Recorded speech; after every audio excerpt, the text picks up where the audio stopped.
हम लोगों ने सबने स्टार्ट करे थे negotiable instrument act. Negotiable instrument act में हमने इंट्रोडक्शन देखे कि निगोशिएबल इंस्ट्रूमेंट्स किसको बोलते, निगोस वर्ड कहाँ से आया, निगोशिएबल का मतलब क्या है, इंस्ट्रूमेंट्स का मतलब क्या है, एसेंशियल फीचर्स क्या है, कौन सी चीज़ों को हम निगोशिएबल इंस्ट्रूमेंट्स में काउंट नहीं कर सकते। ये सारी की सारी चीज़ें हमने इससे पहले के वीडियो में देखे। ठीक है, अभी डेफिनेशन के हिसाब से 3 टाइप के निगोशिएबल इंस्ट्रूमेंट्स है जो लॉ में हमको स्पेसिफिकली बताए हुए। ठीक है, जनरल टर्म्स में, जनरल लैंग्वेज में, अकाउंटिंग में, normal day to day life में हम बहुत सारी चीज़ों को निगोशिएबल इंस्ट्रूमेंट्स बोलते हैं, but for the purpose of law, ठीक है, लॉ के लिए हम कौन सी चीज़ों को निगोशिएबल इंस्ट्रूमेंट्स के एक्ट के अंदर डील करेंगे, जिसके ऊपर हम केस को एक्सेप्ट करेंगे या उसको स्टैंडिंग या रूल्स उसको वो अप्लाई होंगे जो ये वाले निगोशिएबल इंस्ट्रूमेंट एक्ट के अंदर दिए हुए। तो उसके लिए सिर्फ 3 इंस्ट्रूमेंट्स है, एक promissory note, bills of exchange और चेक। ठीक है, प्रॉमिसरी नोट और बिल्स ऑफ एक्सचेंज ये कम यूज़ होता, लेकिन चेक बहुत ज़्यादा यूज़ होता, बहुत फ्रीक्वेंटली यूज़ होता और बहुत वाइडर टर्म में या बहुत बड़े रेंज पे यूज़ होता। तो ये सारे के सारे इंस्ट्रूमेंट्स हमारे लिए पढ़ना बहुत इम्पॉर्टेंट है। हम स्टार्ट करेंगे जैसा स्क्रीन पे दिख रहा प्रॉमिसरी नोट से। ठीक है, अब प्रॉमिसरी नोट का डेफिनेशन सेक्शन 4 में दिया हुआ है।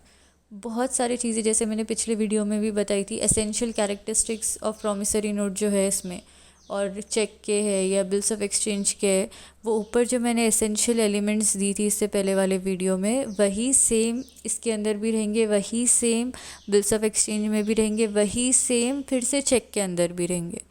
तो ये पूरे points, if in case exam में ऐसा होता है कि पूरे पॉइंट्स याद नहीं आ रहे, एसेंशियल फीचर्स क्या है, तो ये कॉमन पॉइंट्स याद करके रख लो, वही कॉमन तुम ये तीनों में लिख सकते हैं, फिर इन केस अगर ऐसा क्वेश्चन आया तो। ठीक है, अब चलो हम स्टार्ट करेंगे। मैं डेफिनेशन रीड करके फिर मैं उसको एक्सप्लेन करूँगी, और बहुत सारी जगहों पे नोट्स में मैंने ब्रैकेट में मीनिंग लिख दी कि तुम लोग को अगर बाद में भी रीड कर रहे नोट्स तो ईजी जाना याद रखने में और समझने के लिए। अभी देखो, promissory note section 4 of the act defines the term promissory note as an instrument in writing not being a blank note और अ करेंसी नोट। अब ये मैंने वहाँ पे डेफिनेशन समझने के लिए, not being a bank note और a currency note containing an unconditional undertaking signed by the maker to pay a certain sum of money only to or to order of a certain person or to the bearer of the instrument। ठीक है, अब इसको अगर definition को हम break करें तो first क्या बोल रहे हैं, एक इंस्ट्रूमेंट है इन राइटिंग। तो निगोशिएबल इंस्ट्रूमेंट के टाइम पे ही मैंने बताई थी एक डॉक्यूमेंट राइटिंग में होना, तो यहाँ पे भी ये वही है, एक इंस्ट्रूमेंट इन राइटिंग है, वही बता रहा हूँ वहाँ पे, कंटेनिंग एन अनकंडीशनल अंडरटेकिंग। ये भी हमने फीचर्स के टाइम पे पढ़े थे कि अनकंडीशनल होना चाहिए, कंडीशन अगर रही तो चलेगा क्या वहाँ पे, तो नहीं। कंडीशन कैसी नहीं चलेंगी, फॉर एग्ज़ाम्पल मैं बोल रही कि मैं तुमको, फॉर एग्ज़ाम्पल एक इंसान कोई कॉन्ट्रैक्ट साइन कर रहा और वो कॉन्ट्रैक्ट के बदले में प्रॉमिसरी नोट दे रहा, और प्रॉमिसरी नोट के पैसे लेने के लिए वो उसको ये बोल रहा कि मैं तुमको 4 महीने के बाद जब तुम शादी करके आएंगे तब तुमको दूंगा। तो अब यहाँ पे कंडीशन क्या हो गई, तुम शादी करके आओ तो मैं तुमको पैसे दूंगा। ऐसी कंडीशन चलेंगी क्या, ऐसे कंडीशन पे हम कोर्ट में जा सकते क्या, तो नहीं। कॉन्ट्रैक्ट अगर हम बना रहे, इंडियन कॉन्ट्रैक्ट एक्ट अगर हमारा है, तो कॉन्ट्रैक्ट हम किसी भी तरीके का बना सकते, अनलेस एंड अनटिल वो डोमेस्टिक नहीं होना चाहिए, सोशल नहीं होना चाहिए। तो वैसा वाला कॉन्ट्रैक्ट में हम कुछ भी डाल सकते हैं, बट वो एक रीज़नेबल होना चाहिए, ऐसा इररिलेवेंट शर्तें हम नहीं डाल सकते। लेकिन जब हम निगोशिएबल इंस्ट्रूमेंट की बात कर रहे हैं तो किसी भी तरीके की कंडीशन, ना डोमेस्टिक ना बिजनेस, किसी भी तरीके की कंडीशन यहाँ पे एक्सेप्टेबल नहीं है। कोई कंडीशन नहीं रहती, सिर्फ एक लाइन रहती कि जिसका नाम दिया हुआ है उसको इतने इतने पैसे प्रॉमिस कर रहे हैं ये पर्टिकुलर डेट पे, अनकंडीशनल रहता है। ठीक है, तो ये one of the important feature है, साइन बाय द मेकर, और ये कॉमन फीचर है, इसमें कुछ भी हट के नहीं आने वाला है। मतलब अनकंडीशनल अंडरटेकिंग चेक में भी है, बिल्स ऑफ एक्सचेंज में भी है, साइन बाय द मेकर तीनों में कॉमन है, pay certain sum of money to ये भी कॉमन है। ये पूरे के पूरे कॉमन फीचर्स है, हमने ऊपर एसेंशियल फीचर्स में देख चुके। फिर से मैं रिपीट कर रही, to pay a sign by the maker एक चीज़ है, तो जो बना रहा है उसकी साइन होना ज़रूरी है, वो प्रूफ रहता है ऑथेंटिकेशन का। To pay a certain sum of money only to or to order of a certain person. Certain यहाँ पे बहुत इंपॉर्टेंट है। यहाँ नहीं, अगर फॉर एग्जांपल हमने चेक पे नाम खाली अमाउंट लिख के साइन कर दिए, तो वैसे चेक कितने ख़तरनाक हो सकते, मतलब वो कोई भी उस पर अपना नाम लिख के उसको इशू करवा सकता, तो वो बहुत डेंजरस चीज़ हो जाती। तो वहाँ पे हम जब भी चेक साइन करते, हम सबसे पहले चेक पे कौन वो विड्रॉ करेंगे या किसके नाम पे हम बना रहे, वो सबसे पहले लिखते। ठीक है, तो वहाँ पे सर्टेन होना चाहिए, किसको दे रहे वो क्लियर होना चाहिए, डाउटफुल नहीं होना चाहिए। हम चेक साइन करते वक्त ऐसा नहीं लिखेंगे हुसोएवर में होल्ड दिस या हुसोएवर वांट्स मनी, इस तरीके का कभी कोई एड्रेस करा हुआ देखे क्या बिल, तो नहीं, कभी भी कोई भी निगोशिएबल इंस्ट्रूमेंट इस तरीके की वर्डिंग के साथ नहीं रहता। ठीक है, अब वहाँ पे order to a certain person or to the bearer of the instrument, तो वहाँ पे ये जो टर्म्स है तो वो वहाँ पे लिखते वक्त यूज़ होते हैं। ऑर्डर टू अगर हमने वहाँ पे स्पेसिफिकली किसी के नाम लेके बोले कि ये पर्टिकुलर पर्सन को दो, तो वो ऑर्डर टू हो गया। बियरर यानी जिस जो हाथ में होल्ड कर रहा, ठीक है, और उसका भी एक मेथड रहता है, एक तरीका रहता कि जो होल्डर है हम उसको देना, उसके आइडेंटिटी प्रूफ है नॉल के हिसाब से, तो वो एक डिफरेंट कैटेगरी होगी। तो प्रोमिसरी नोट में ये फीचर्स है। अब एग्ज़ाम्पल वहाँ पे जो वर्ड्स यूज़ होते हैं ये मॉड्यूल के एग्जाम्पल्स है। आई प्रॉमिस टू बी और ऑर्डर 50,000, ये लिखने का फॉर्मेट है। इसका मतलब क्या हुआ कि प्रॉमिस से हम वादा कर रहे कि 50,000 पे करेंगे। सेकेंड वाला रीड कर रही मैं। I acknowledge myself to be indebted to be in 1 lakh to be paid on demand for value received.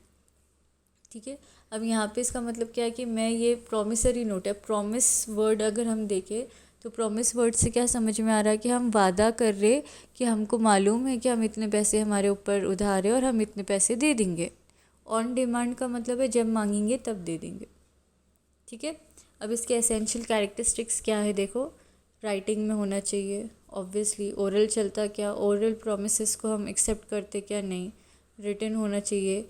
Express promise to पे, मतलब हम बताना चाहिए, हमारी प्रॉमिस दिख के आना चाहिए कि हम पे करने वाले।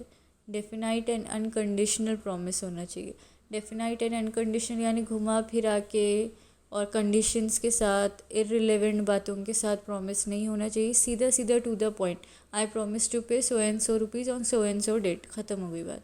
घुमा रहे उसको कि मैं सोचूंगा, ऐसा अगर बारिश हुई तो दूंगा, मैं अपने क्या बोलते ज्योतिषी से बात करके मुहूर्त निकाल के, मुहूर्त जब अच्छा आएगा, इस तरीके की कंडीशन सब नहीं रख सकते।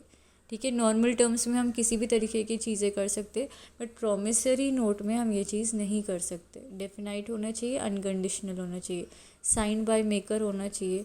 ऑब्वियसली जिसके नाम पे बैंक अकाउंट है, या सॉरी चेक का आ गया था ये, जो प्रॉमिस कर रहा, जो पैसे लेना चाह रहा, जो वहाँ पे चाह रहा कि उसका डेब्ट क्लियर हो जाए, तो उसके तरफ से, और जो वहाँ पे प्रॉमिसी है यानी जो इससे हमको पैसे लेना है, जो प्रॉमिस कर रहा और जो प्रॉमिस ले रहा, दोनों की वहाँ पे साइन होना ज़रूरी है। और स्पेशली जो बना रहा, मेकर जो है, उसकी साइन होना ज़रूरी है।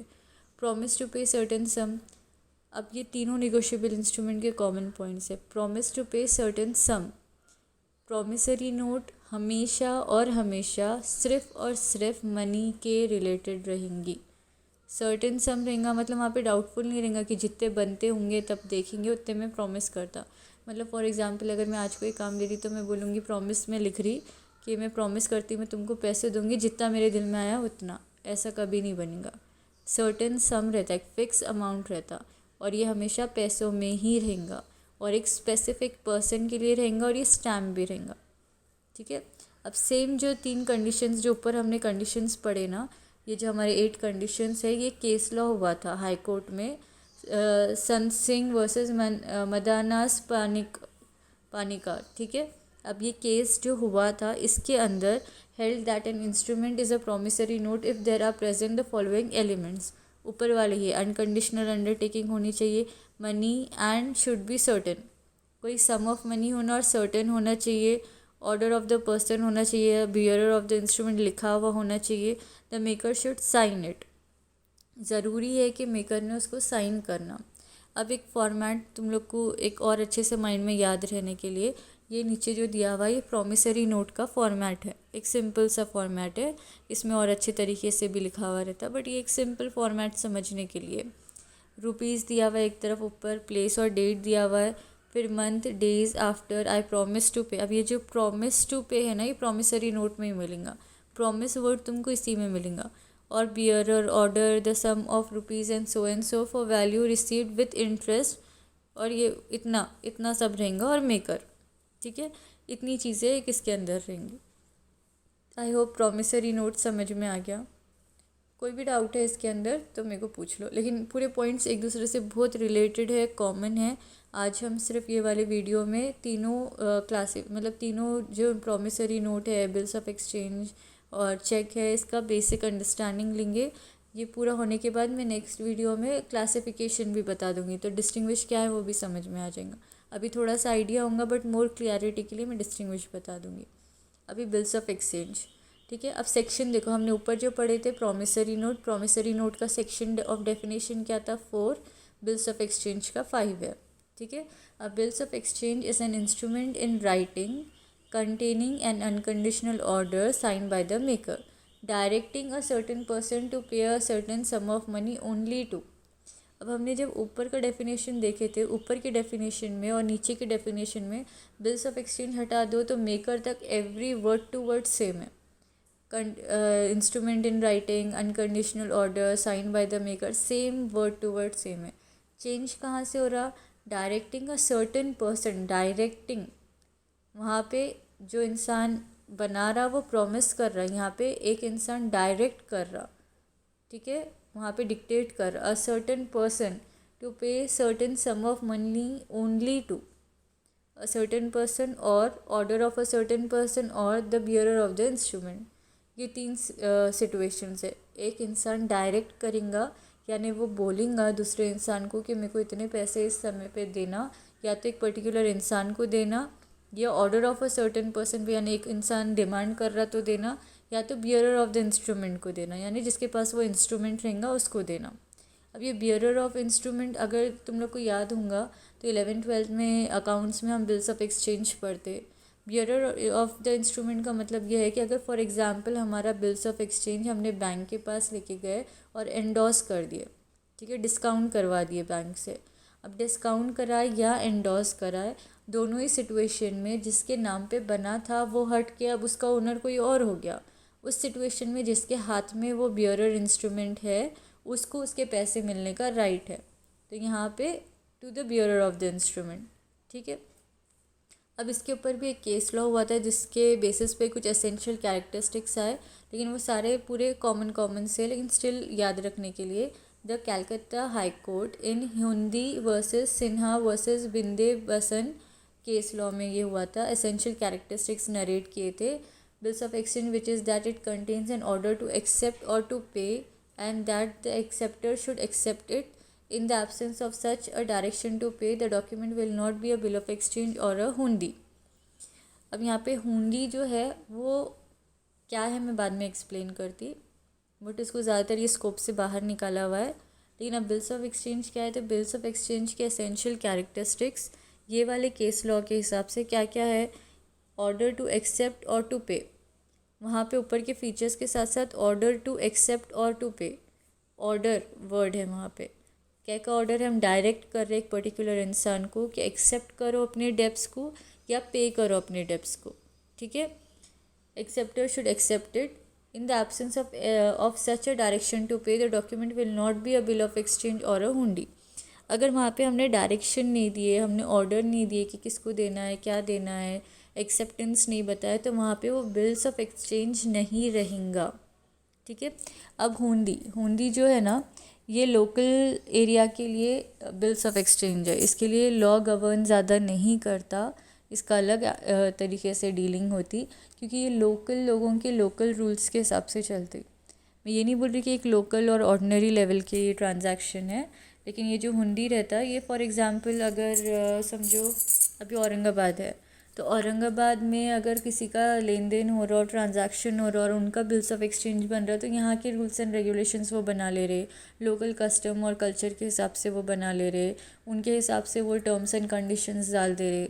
तो वो लोकल एरिया या कस्टम और एनवायरनमेंट के हिसाब से उनके पर्टिकुलर ग्रुप में वो डील हो रहा या वो उस हिसाब से रेगुलेट हो रहा, वो हिसाब से उसके रूल्स चल रहे, तो उसको हुंडी बोलते। रहता बिल्स ऑफ एक्सचेंज के जैसे ही, बट उसके चीज़ों में इतना ही फ़र्क रहता। ठीक है, आई होप यहाँ तक समझ में आया। अभी आगे देखो, essential characteristics of a bills of exchange. It must be in writing, contain express order to pay, order to pay must be definite and unconditional, must be signed by the drawer, the sum contained in the order must be certain, the order must be to pay money only, drawer, drawee and payee must be certain, usual same person in the drawer and payee, it must be stamp। अगर गौर करे होंगे तो ऊपर जितने points हमने देखे ये same वही पॉइंट्स है, इसमें कुछ भी नए पॉइंट्स नहीं है, सिर्फ एक दो वर्ड्स ऐड हो रहे। The order to pay, it must be sign by the drawer, यानी जो बना रहा मेकर, जो हमने ऊपर देखे मेकर, यहाँ पे ड्रॉवर वर्ड यूज़ हो रहा और ऑर्डर टू पे वर्ड यूज़ हो रहा। यहाँ पे पार्टीज़ के नाम चेंज हो गए, ड्रावर, ड्रावी एंड पे। ठीक है, बनाने वाला, लेने वाला और देने वाला, इस तरीके के तीन नाम हैं वहाँ पे, और ये तीनों नाम तीनों केसेस में कॉमन है। प्रॉमिसरी नोट में भी ये नाम यूज़ होते, बिल्स ऑफ एक्सचेंज में भी होते और चेक में भी होते। ठीक है, स्टैम्प होना ज़रूरी है, साइन होना ज़रूरी है, डेफिनेट होना ज़रूरी है चीज़ें, पर्सन डिफाइन होना ज़रूरी है, लिखा हुआ होना चाहिए बिल्स ऑफ एक्सचेंज में जब हम बनाते। अब types of bills of exchange क्या है, देखो वहाँ पे, types of bills of exchange as per case law the following are bills of exchange. Bills of exchange हमने नाम तो सुने, लेकिन कुछ कुछ केस लॉ की वजह से वहाँ पे क्लियरिटी आई कि कुछ और डॉक्यूमेंट्स है, कुछ और टाइटल्स है जिसको हम बिल्स ऑफ एक्सचेंज की कैटेगरी में ला सकते हैं। अब वो कौन से बैंकर्स ड्राफ्ट। बैंकर्स ड्राफ्ट एक डॉक्यूमेंट रहता है, ड्राफ्ट जो हम बनाते तो उसमें भी हम बताते कि इतने पैसे हम इतने टाइम पे देंगे या इतने पैसे इससे हमको मिलना है, तो उसको बैंकर्स ड्राफ्ट बोलते। डिमांड ड्राफ्ट अक्सर स्कूल कॉलेजेस में हमको फ़ीस भरने के लिए इस्तेमाल होता, हमको सारी डिटेल्स लिखना पड़ता वहाँ पे। इंस्टेड ऑफ कैश हम पर्टिकुलर बैंक के नाम पे, इंस्टीट्यूट के नाम पे एक पर्टिकुलर बैंक अकाउंट से कैश दे के वो चीज़ बनाते। ठीक है, तो उसको भी वैसे ही बोलेंगे। फिर an order issue by district board engineer और गवर्नमेंट ट्रेजरीज। अब ट्रेजरीज जब वर्ड आ रहा तो ये गवर्नमेंट के पर्टिकुलर पेमेंट के तरीके है, जैसे डिमांड ड्राफ्ट वगैरह है तो गवर्नमेंट ऑफिसेस के कुछ बनाए हुए डॉक्यूमेंट्स रहते, उसको भी हम बिल्स ऑफ एक्सचेंज में काउंट करेंगे। और अगर हम उनको बिल्स ऑफ एक्सचेंज में काउंट कर रहे हैं तो ऊपर के डेफिनेशन में भी वो इंक्लूडेड हो गए, यानी वो पार्ट ऑफ निगोशिएबल इंस्ट्रूमेंट हो गए। ठीक है, अब parties to bills of exchange तो ड्रावर है, ड्रावी है और पेई है। ठीक है, ड्रावर बनाने वाला, ड्रावी जिस पे बनाया गया, और पेई जो जगह से पे हो रहा। अब ये जो ड्रावर, ड्रावी, पेई है तो ये और अच्छे से क्लियरली समझ में आएगा नीचे जब हम चेक पढ़ेंगे। चेक के उसमें मैंने ब्रैकेट में लिख भी दी कि किसको क्या, मतलब किसका रोल क्या क्या रहता, तो हम रिपीटेडली उसको पढ़ने के बजाय नीचे में फिर से एक्सप्लेन करूँगी। अब यहाँ पे देखो बिल्स ऑफ एक्सचेंज का फॉर्मेट है कि बिल्स ऑफ एक्सचेंज कैसा बनता।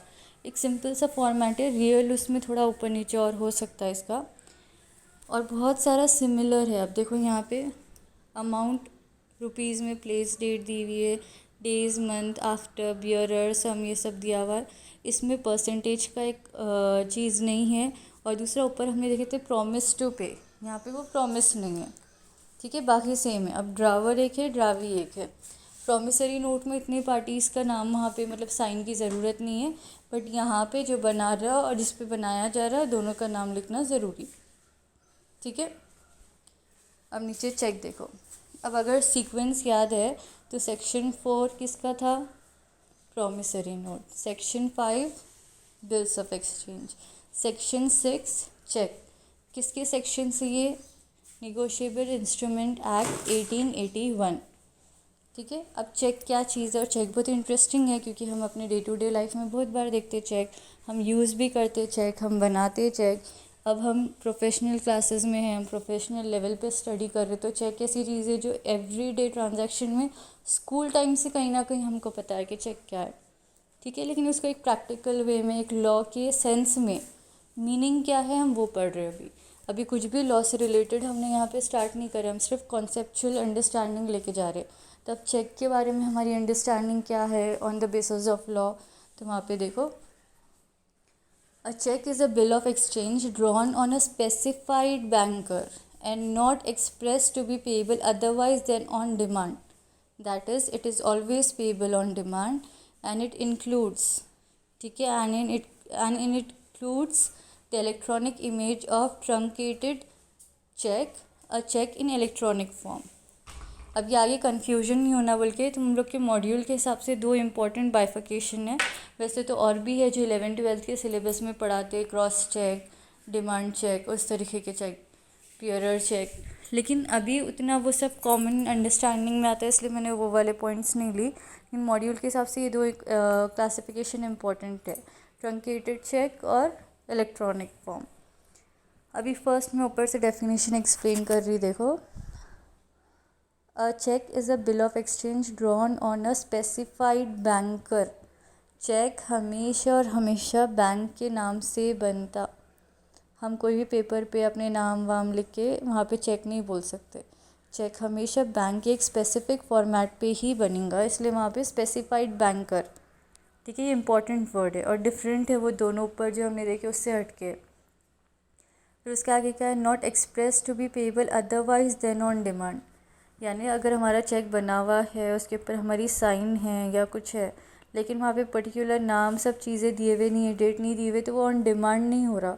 और जब तक वो लेके जाके बैंक में प्रेजेंट नहीं होता, जब तक पे नहीं होता, जब तक कैश नहीं होता, इसलिए वहाँ पे अदरवाइज देन ऑन डिमांड, तो वहाँ पे दिया हुआ है not express to be payable otherwise than on demand, मतलब is always payable on demand, सिर्फ और सिर्फ डिमांड पे, यानी बैंक में लाकर मांगने पे ही उसको हम कैश करवाएंगे, अदरवाइज़ नहीं। उसमें इंक्लूड होते दो टाइप के चेक। ट्रंकेटेड चेक का मतलब ये है कि उसको हम छोटा बनाते हैं, यानी जो हम फिज़िकल फॉर्म में जो एक चेक हम पे करते या देते हैं वहाँ पे बैंक में, वो लोग उसको कन्वर्ट करते डिजिटल फॉर्म में, लेकिन एक शॉर्ट फॉर्म में और जल्दी से कन्वर्ट कर लेते, मतलब एक मैनुअल फॉर्म से इलेक्ट्रॉनिक फॉर्म में कन्वर्ट करने वाले चेक को ट्रंकेटेड चेक बोलते। इलेक्ट्रॉनिक चेक क्या है फिर, ये ऑलरेडी इलेक्ट्रॉनिक फॉर्म में बना हुआ है, यानी यहाँ पे पेपर है ही नहीं, चेक बुक है ही नहीं, यहाँ पे डायरेक्ट डिजिटल सिग्नेचर है और डिजिटल चेक बुक है, तो उसको डिजिटल चेक बोलते। ठीक है, आई होप यहाँ तक क्लियर है। ये डेफिनेशन है और इजी है और याद करने में कोई मुश्किल नहीं है, और सेक्शंस भी याद करने में कोई मुश्किल नहीं है। इन केस अगर केस स्टडीज़ आता है तो ये सेक्शंस याद रख के डेफिनेशन के थ्रू एक्सप्लेन करना बहुत ज़्यादा प्रेजेंटेबल रहेगा पेपर, तो कोशिश करो याद करने की। 4, 5, 6 कुछ भी बड़ी बात नहीं है, 4, 5, 6 याद रखना है खाली। अब देखो कैरेक्टरिस्टिक्स क्या है, और अगर याद होंगे तो ऊपर से लेके नीचे तक हम सेम कैरेक्टरिस्टिक्स पढ़ रहे, कुछ चीज़ें अलग रहेंगी हर उसमें। तो अब देखो अब क्या है, फर्स्ट राइटिंग में होना चाहिए obviously, must contain an express order to pay, हमने ऊपर डेफिनेशन में देखे, एक्सप्रेस ऑर्डर होना चाहिए पे करने के लिए, डेफिनाइट एंड अनकंडीशनल होना चाहिए, कंडीशंस इसमें भी नहीं चलेंगे, साइन बाय द ड्रावर होना चाहिए, must contain the order, the sum contained in the order must be certain, sum जो बता रहे वो एक पर्टिकुलर अमाउंट होना चाहिए, पैसों में ही होना चाहिए, एक सर्टेन पर्सन के लिए होना चाहिए, स्पेसिफाइड बैंकर होना चाहिए, पेएबल ऑन डिमांड होना चाहिए, और चेक में क्या क्या कंटेन होना चाहिए, cheque must contain all the characteristics of a bills of exchange. क्यों ऐसा बोला हुआ है, क्योंकि ये बिल्स ऑफ एक्सचेंज का एक स्पेसिफिक फॉर्मेट है। बिल्स ऑफ एक्सचेंज हम किसी भी इंसान को बोल सकते और किसी भी इंसान पे बना सकते, बट चेक सिर्फ और सिर्फ स्पेसिफाइड बैंकर पे ही बनता, लेकिन उसमें इंक्लूडेड है चेक बिल्स ऑफ एक्सचेंज के सारे फीचर्स। अब एक और इम्पॉर्टेंट पॉइंट है, चेक डज नॉट रिक्वायर यानी ज़रूरत नहीं है किस चीज़ की, स्टैम्पिंग और एक्सेप्टिंग की। ठीक है, अगर हम किसी के लिए चेक बना रहे तो उसका एक्सेप्टेंस वहाँ पे लिखा हुआ होना ज़रूरी नहीं है, लेकिन जब हम बिल्स ऑफ एक्सचेंज बना रहे हैं तो वहाँ पे हम सामने वाले का एक्सेप्टेंस भी लेते, दोनों पार्टीज़ की साइन है, तो यहाँ पे एक्सेप्टेंस की ज़रूरत नहीं है, स्टैम्प की ज़रूरत नहीं है, साइन इनफ है, और बैंक अकाउंट ऑलरेडी चेक पे डिटेल्स रहते। अब हमने ऊपर देखे थे ड्रावर, ड्रावी, पेई, मैंने बोली थी मैं नीचे फिर से बताऊंगी, तो मैंने वहाँ पे ब्रैकेट में समझने के लिए तुम लोग के लिए लिख दी। ड्रावर का मतलब है मेकर, जो प्रोमिसरी नोट में भी हमने देखे। ड्रावी यानी हमेशा और हमेशा बैंक, या जिसके अकाउंट से हम ले रहे, बिल्स ऑफ एक्सचेंज में जिसके अकाउंट से कंपनी वगैरह जिसके भी अकाउंट पे हम डील कर रहे, या जो वहाँ पे ट्रांजैक्शन के बीच में हमारा मीडिएटर वगैरह है, तो वो बैंक है। तो यहाँ पे ड्रावी। पेई वन हु रिसीव्स मनी, ठीक है, जिसको पैसे मिलने वाले हैं। ड्रावर जो दे रहा पैसे, और पेई जिसको पैसे मिलने वाले, जिसका नाम हम लिख रहे। Payable to bearer if bearer cheque, तो पेएबल टू बियरर कौन रहेगा, जिसके हाथ में वो चेक रहेगा, और अगर चेक का नेचर उस तरीके का है, मतलब बियरर चेक है तो ही, ठीक है। अब यहाँ पे ये ट्रंकेटेड चेक का मैंने स्पेसिफिकली शॉर्ट में इसलिए लिखी क्योंकि अगर कल याद नहीं रहा या बाद में समझ में नहीं आया तो एक बार रीडिंग कैसा होगा वो प्रोसेस थोड़ा बहुत तुम्हारे मॉड्यूल से डाला हुआ है। तो क्या है वो, अ ट्रंकेटेड चेक, अब जिसका मीनिंग है means digitalization from physical to electronic form. अगर इसी वर्ड का डिक्शनरी मीनिंग देखें तो कोई भी चीज़ को छोटा कर देना, स्मॉल कर देना, इजी कर देना, उसको ट्रंकेटेड बोलते हैं। तब यहाँ पे क्या हो रहा, फिजिकल फॉर्म वाली चीज़ को हम इलेक्ट्रिक फॉर्म में लेके जा रहे हैं। Means a cheque which is truncated during the course of clearing cycle either by the clearing house और bank, whether paying or receiving payment immediately on generation of an electronic image, ठीक है। अब वहाँ पे जैसे ही कोई चेक ला के देता, तो अब चेक क्लियर करने के दो वेज है। एक क्लियरिंग हाउस रहता, वैसे ही रहता जैसा बैंक है, तो वो एक स्पेसिफिक चीज़ों में डील करता, और बैंक रहता। अब जब हम चेक देते तो चेक को क्लियर होना, अक्सर वर्ड सुने होंगे, क्लियर नहीं हुआ अभी चेक। क्लियर नहीं हुआ मतलब उनका क्रॉस चेक करके, बैंक का अकाउंट बैलेंस चेक करके, ट्रांसफ़र करके या कैश करके देने में जो प्रोसेस रहता है उसको क्लियरिंग बोलते हैं।